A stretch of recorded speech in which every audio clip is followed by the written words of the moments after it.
there was one time na ano yung Christmas season yung papunta ng New Year. Bumili ako ng torotot sa Quiapo.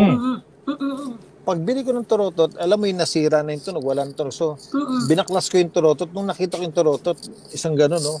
Yung rolyo ng film, ng pelikula, yung ginamit na pantorotot. So, sabi ko, ang tagal tumatak sa isip yun. Medyo bata-bata pa ako sa pelikula.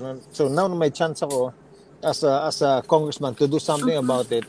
I really want to put up a national archive to restore to restore and to safekeep yung mga films na nagawa na ng mga producers. At hindi lang yung films. Kasama na rin yung mga recorded audio visuals, ito katulad ng ginagawa natin to.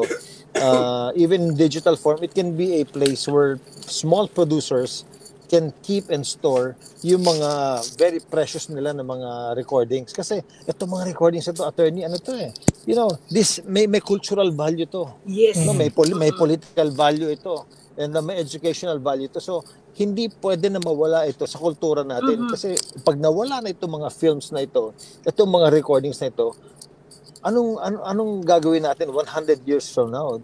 These are instruments that you can use to go back in history. Makita mo kung ano ba yung mga kultura na ginagawa noon. So sa akin, especially mga maliit na mga producers na gumamit pa ng mga film, kung wala silang place para itago nila itong mga film stocks na to, sayang, mawawala na to forever. At pag nawala ito, hindi mo na may babalik yan.